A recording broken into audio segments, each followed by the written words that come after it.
wabarakatuh. Nah, di sini saya akan menjelaskan mengenai hukum tajwid, yaitu hukum nun mati dan tanwin. Jadi, apabila ada nun mati dan tanwin bertemu dengan huruf hijaiyah, maka ada 4 hukum bacaan yang terjadi, yakni ada idhar, idgham, ikhfa, dan iqlab. Lalu yang pertama itu idhar. Idhar itu artinya jelas. Maksudnya huruf nun mati atau tanwin dibaca jelas sesuai makhrajnya atau tidak didengungkan. Apabila bertemu dengan salah satu huruf idhar, yaitu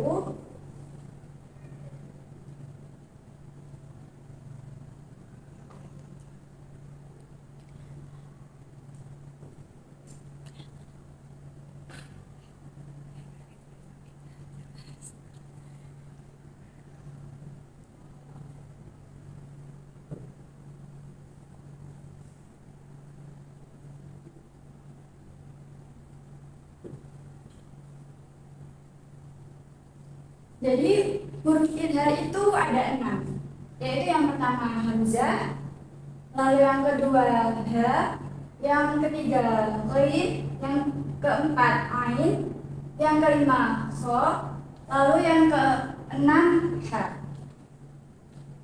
Jadi macam-macam idhar dan contohnya di dalam ilmu tajwid. Bacaan idhar terbagi menjadi 3 yang dibedakan berdasarkan hukum nun mati atau tanwin dan juga hukum mim mati, yaitu ada idhar halqi, idhar mutlak, idhar syafawi. Yang pertama yaitu idhar halqi. Jadi idhar al-halqi itu adalah hukum bacaan yang apabila nun sukun atau tanwin bertemu dengan salah satu huruf idhar halqi, maka harus dibaca dengan jelas dan pendek sesuai dengan makhraj dan sifat yang dimilikinya. Makhrajnya keluar dari tenggorokan atau halqi. Huruf idhar halqi yaitu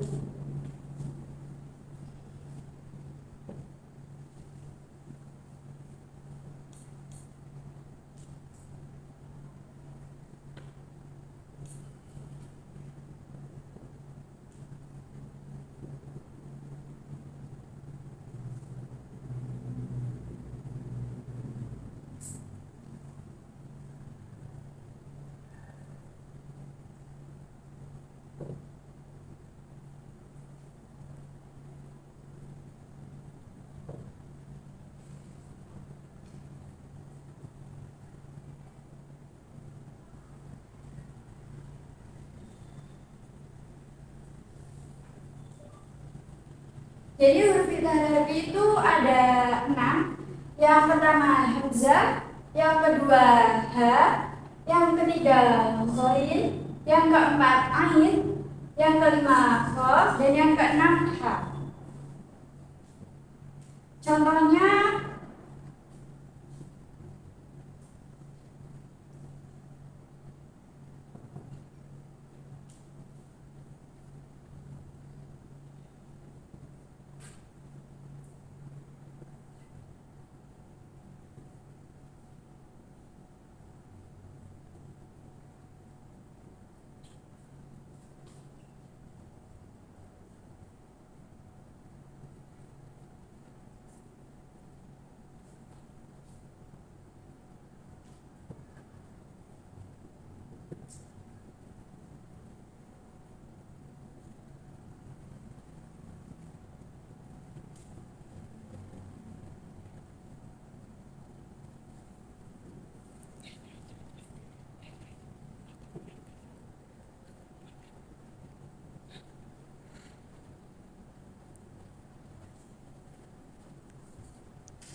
contohnya terdapat dalam surat Al-Baqarah ayat 18, yaitu yang berbunyi bukmun umyun. Lalu yang kedua yaitu idhar mutlak. Idhar mutlak adalah yaitu hukum bacaan nun mati atau tanwin yang bertemu dengan wawu dan ya dalam satu kata. Contohnya terdapat dalam surat Al-Baqarah ayat 80.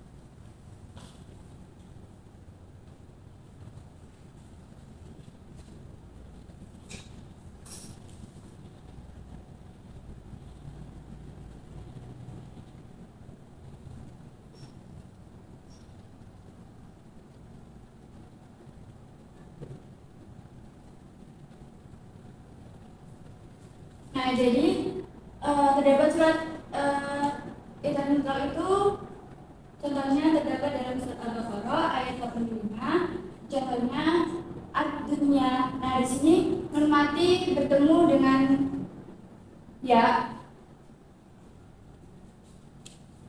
Lalu yang kedua yaitu idhar syafawi. Idhar syafawi termasuk dalam salah satu pembacaan mim sukun, yaitu hukum idhar syafawi terjadi ketika mim sukun bertemu dengan salah satu huruf hijaiyah selain mim dan ba. Apabila mim sukun bertemu dengan salah satu huruf hijaiyah selain mim dan ba, maka cara melafalkannya harus jelas, yaitu dengan cara merapatkan kedua bibir dan tidak boleh didengungkan. Contohnya,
contoh dari bacaan idhar syafawi yaitu alladzi hum fihi mukhtalifun. Nah, di sini bacaannya harus jelas. Jadi mim mati bertemu dengan huruf selain mim dan ba. Jadi kedua bibir itu harus dirapatkan. Alladzi hum fihi mukhtalifun.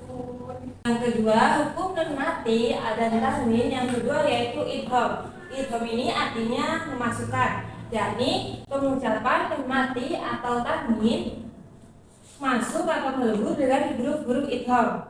Kemudian idgham dibagi menjadi dua, yaitu idgham bikunah dan idgham bila kunah. Yang pertama yaitu idgham bikunah atau ma'al kunah. Huruf-hurufnya itu ada wawu, nun, ya, dan mim. Dan contohnya di dalam surat Al-Ahqaf ayat 1. Di sini terdapat bacaan lahabi wa tab. Di sini cara bacanya yaitu melebur tanwin bertemu dengan huruf wawu disertai dengan dengung. Yang kedua yaitu idgham bila gunah. Nah, apabila ada nun atau tanwin dengan huruf setelahnya dan tanpa didengungkan dan tanpa menahan bacaannya. Contoh huruf idgham bila gunah itu ada dua, Yang pertama itu ada lam, kemudian ada ro.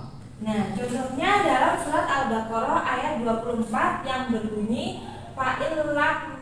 Nah, di sini terdapat nun sukun bertemu dengan huruf lam.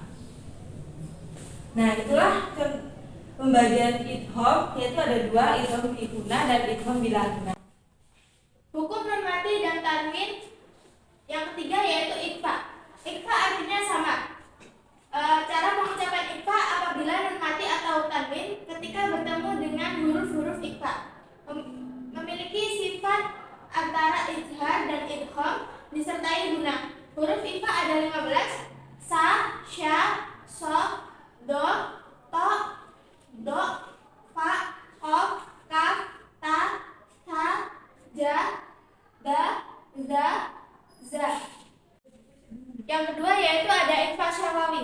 Ikhfa syafawi terjadi apabila mim mati bertemu dengan huruf ba. Cara membacanya yaitu mim mati di bibir sambil dibingungkan. Contohnya yaitu malahum bihi min ilmi wala li abaihim. Mim mati bertemu dengan ba. Yang berikutnya hukum nun mati dan tanwin. Yang selanjutnya yang keempat iklab. Iklab artinya berubah, yaitu pengucapan nun mati atau tanwin yang bertemu dengan huruf ba yang berubah menjadi mim dan disertai dengan gunnah atau dengung. Quran dalam surat Al-Alaq ayat 15 yang berbunyi lanas wa'am bin nasiyah